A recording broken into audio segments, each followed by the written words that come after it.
sociale et spatiale. Je parlerai également de la réponse du tiers secteur et de la transformation des luttes pour le droit au logement dans ces quartiers d'immigration de la métropole. Alors l'idée, je vais commencer par vous partager l'histoire d'une famille de Parc Extension qui a été relayée dans la presse en mai 2020 au début de la pandémie. Elle s'intitule «5 dans un 3,5». Alors Hamza, 5 ans, et son frère Kizar, 4 ans, n'ont pas mis le nez dehors depuis 8 semaines. Leur mère, Choumaïla Sharif, est sortie une seule fois depuis la période de confinement pour amener son plus jeune, âgé de 2 ans, se faire vacciner. Seul leur père quitte l'appartement pour faire les courses et travailler comme livreur pour des restaurants. J'ai trop peur du virus, répond Choumaïla Sharif. Mes enfants sont petits et les nouvelles à la télé sont tellement stressantes. La famille de 5 personnes occupe un petit 3,5 dépouillé au deuxième étage d'un modeste immeuble de la rue Wiseman. Quelques meubles, aucune décoration sur les murs défraîchis. Parfois, Madame Sharif ouvre la fenêtre.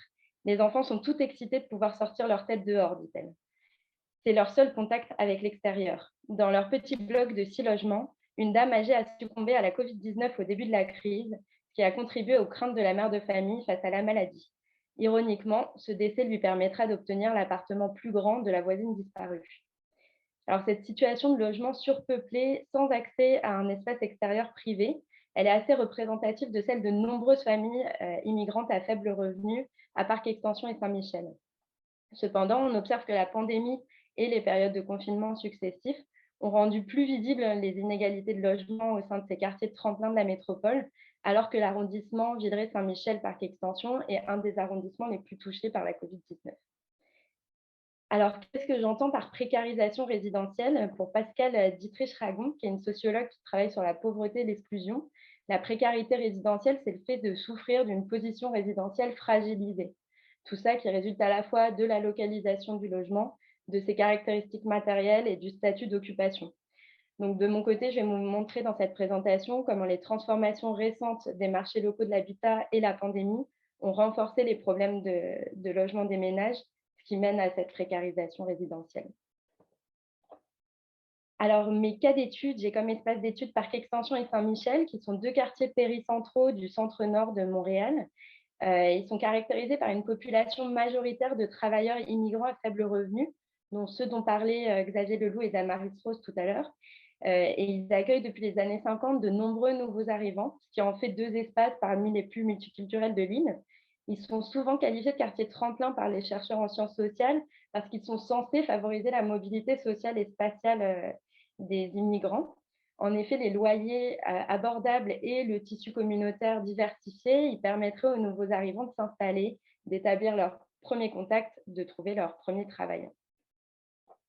Alors, si je reviens en regardant de plus près les chiffres pré-pandémie du dernier recensement, on peut voir que ces deux espaces, ils se situent à l'intersection de différents facteurs de vulnérabilité socio-économique. Et on a fait les liens depuis le début des présentations ce matin avec le risque, en fait, la vulnérabilité au Covid-19. Donc, on observe qu'il y a une très forte concentration d'immigrants, de personnes appartenant à une minorité visible dans les deux quartiers, une concentration élevée de nouveaux arrivants, un taux de chômage plus élevé que celui de Montréal, tout comme le taux d'effort des ménages, donc c'est la part des revenus consacrés au loyer. Et puis, on observe que le revenu annuel médian des ménages, il est aussi largement inférieur à la moyenne montréalaise. Donc, ces deux espaces qui ont été durement touchés par la pandémie, avec un fort taux de prévalence de la maladie. D'après les derniers chiffres en date de février 2022, l'arrondissement Villeray-Saint-Michel par extension, c'est le 7e sur 32, après Saint-Léonard, Montréal-Nord, Montréal-Est, Rivière-des-Prairies, Côte-Saint-Luc et Anjou, pour le taux de cas pour 100 000 personnes cumulatives depuis la pandémie, le début de la pandémie.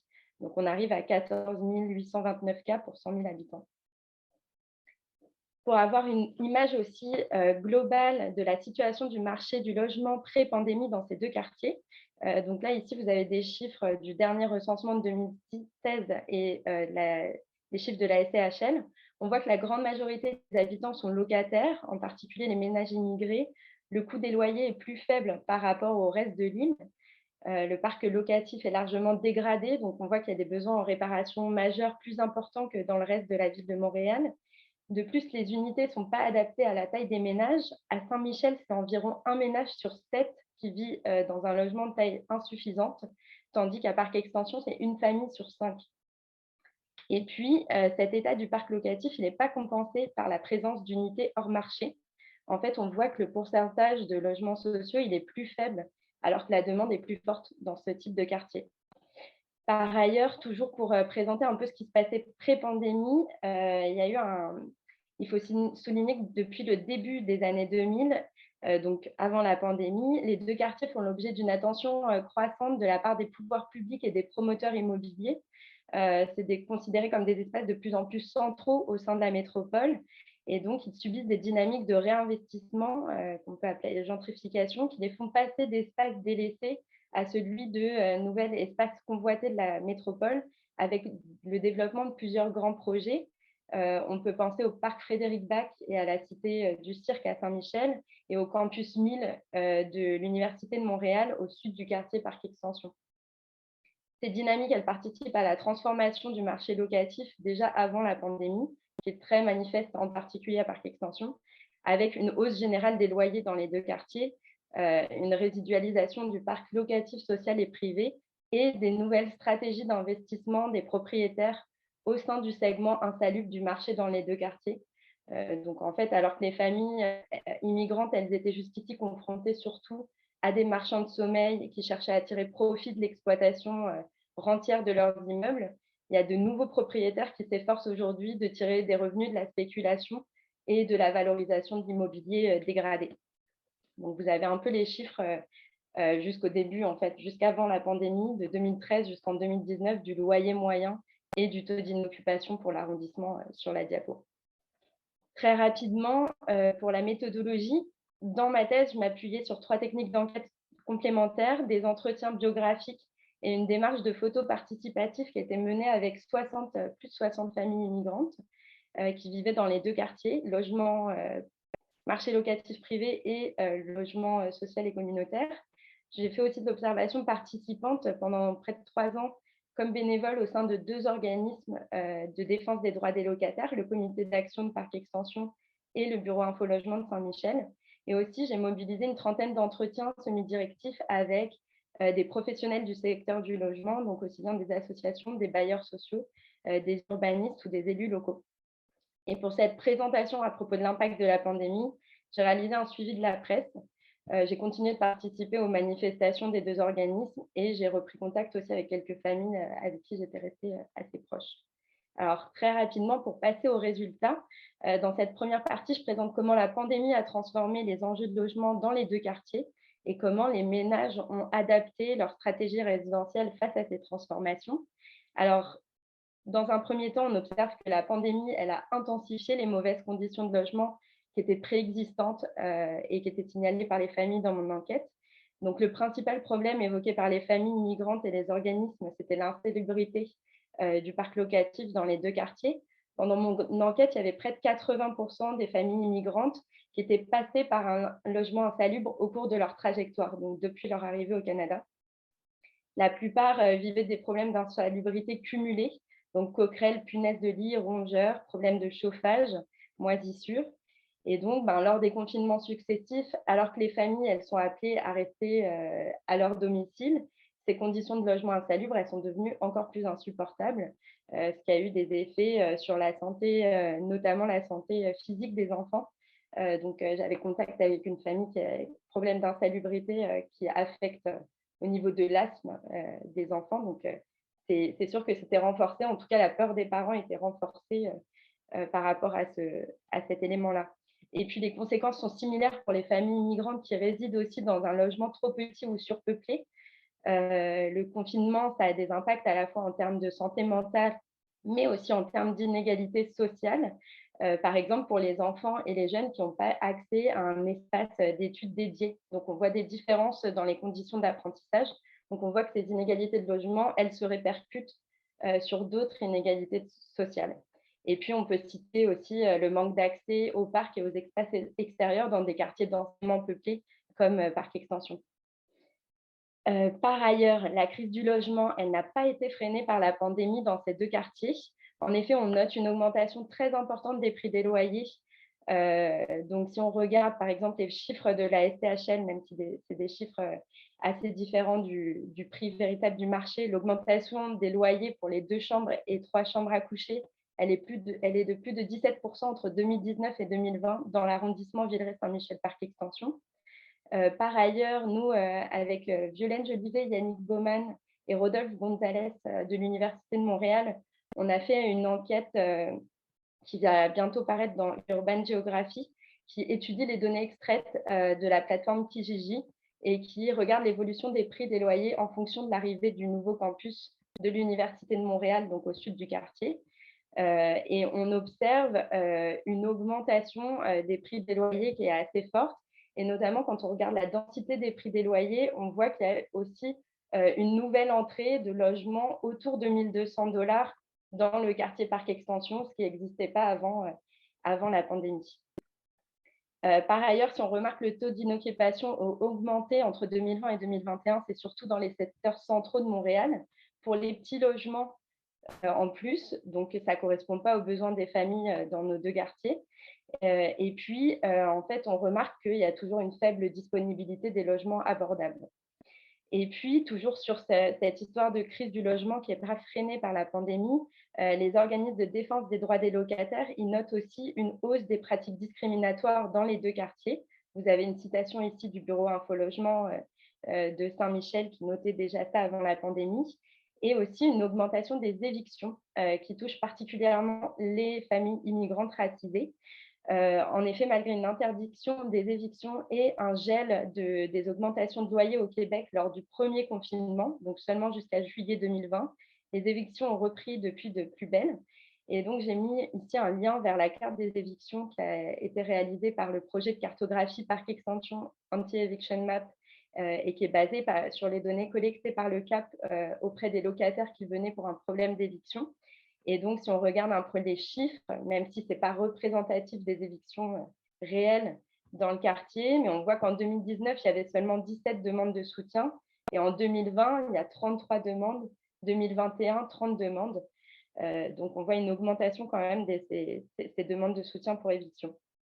Donc, tout ça, s'il est difficile de déterminer le rôle exact de la pandémie dans la hausse des prix des loyers, ou sur les évictions, on peut affirmer que les ménages locataires à faible revenu, ils ont été très affectés par l'insécurité économique croissante due à la pandémie et au manque de logements abordables dans les 2 quartiers. Et ça les a placés dans une situation de forte précarité résidentielle. Donc, ça rend plus vulnérables économiquement les ménages et donc, ils rencontrent encore plus de difficultés qu'avant. En Chloé, conséquence… Chloé, juste pour te dire que ça fait 15 minutes. Parfait, d'accord. Merci. Donc, pour arriver sur les conséquences sur les trajectoires résidentielles des familles immigrantes, la crise du logement et la pandémie, on voit qu'elle a fortement affecté les familles et elle provoque beaucoup d'incertitudes sur la réalisation de leurs projets résidentiels. Donc, pour les ménages les plus précaires du secteur privé, les menaces d'éviction et les difficultés pour trouver une unité abordable dans le marché privé amènent beaucoup de stress. Donc, plusieurs se sentent forcés de quitter. Donc, c'est le cas de Céline qui dit qu'il ne trouve pas de logement disponible au sein du parc locatif. Pour les familles stabilisées au sein du parc social ou privé, il y en a beaucoup qui préfèrent abandonner leur projet de déménager ou de changer de statut d'occupation, de devenir propriétaire, faute de trouver une opportunité à des prix abordables. Vous avez l'exemple de Marisol ici, qui est mère célibataire de 4 enfants en coopérative et qui dit désolé, mais à court terme, on reste là. Donc, on assiste à la fois à une hausse de l'instabilité résidentielle avec des évictions qui peuvent mener parfois à des situations très graves d'itinérance chez les personnes fragilisées comme Céline, mais aussi également une baisse de la mobilité résidentielle qui est subie, donc avec des familles qui s'acquittent de conditions de logement précaires par peur de ne pas retrouver sur le marché locatif qui est en tension en ce moment. Donc, c'est ça que j'appelle être stabilisé de manière forcée ou être coincé sur place, stuck in place par Charquet. Donc tout ça, pour moi, ça provoque un affaiblissement des différentes dimensions du quartier tremplin. Donc à la fois l'abordabilité, la fonction transitoire de ce type de quartier et plus particulièrement le rôle de machine à intégrer avec une précarisation résidentielle des familles. pour vraiment aller très vite sur l'impact sur les actions des organismes de défense des droits des locataires. L'idée, c'était de montrer comment les organismes qui ont aussi subi les effets de la pandémie et qui ont dû faire preuve de résilience et de réactivité, comment ils ont modifié un peu, ils sont adaptés au contexte dans cette pandémie qui est un contexte d'incertitude et de stress. Alors tout d'abord, les 2 organismes ont constaté une baisse du recours aux droits chez les familles migrantes pendant la pandémie. Il y avait déjà plusieurs freins, comme le manque d'accès à l'information sur les droits et la méconnaissance des droits, la barrière de la langue, la peur d'envenimer, les relations avec les propriétaires. Mais on voit que la pandémie a renforcé certains freins, voire amené de nouvelles barrières qui rendent encore plus difficile le recours aux droits. Parmi ceux-là, le renforcement des situations d'isolement. Il y a eu un retard dans la francisation qui a été noté par beaucoup d'organismes. La peur des familles de contracter le virus, la charge mentale qui augmente en particulier pour les femmes qui étaient déjà plus actives, qui étaient déjà parmi les premières à demander de l'aide. Et puis, d'autres priorités qui passent avant les mauvaises conditions de logement, comme les difficultés financières. Et donc, je finirai avec l'adaptation du répertoire d'action par les groupes communautaires. Donc, comment ils ont réagi. Je donne ici plutôt l'exemple du comité d'action de Parc Extension. On voit qu'ils ont fait plusieurs actions à l'extérieur pour justement éviter les périodes pendant lesquelles les locataires ne pouvaient pas se rendre dans les locaux. Donc, ils ont mis en place des kiosques dans les parcs et des campagnes d'affichage pour mieux informer les nouveaux arrivants sur leurs droits en matière de logement et sur les services familiaux à leur disposition dans le quartier. Donc, vous avez une affiche en bengali sur comment la Covid-19 a modifié un peu en termes de logement, la suspension des évictions, des audiences à la régie du logement, etc. etc. Il y a eu aussi plus de tournées de porte-à-porte et toujours des manifestations pour protéger le parc locatif et les locataires et pour encourager le développement de logements sociaux et communautaires. Donc, je finirai peut-être avec ça. C'est une manifestation qui s'est tenue au 700 Jarry West, qui est un ancien garage situé dans la partie nord du quartier et qui était ciblé par un projet résidentiel et commercial de 4 étages sur la rue Jarry. Et grâce à une mobilisation qui s'est tenue pendant la pandémie, donc ça a débuté en 2020 et ça a continué jusqu'en hiver 2021, l'arrondissement a fini par rejeter la proposition du promoteur l'hiver dernier. Donc, il y a quand même des petites victoires. Donc, maintenant, ils revendiquent une transformation en logements sociaux et communautaires. Donc, voilà, je laisse les points de la conclusion ici, peut-être pour passer aux questions le plus rapidement possible. Donc, on voit juste que ces enjeux de logement préexistants à la crise ont été exacerbés, qu'il y a une augmentation de l'instabilité résidentielle et de l'immobilité résidentielle subie des familles migrantes dans un contexte à la fois de crise du logement et de crise sanitaire. Ça provoque un affaiblissement de la fonction tremplin et par ailleurs, les initiatives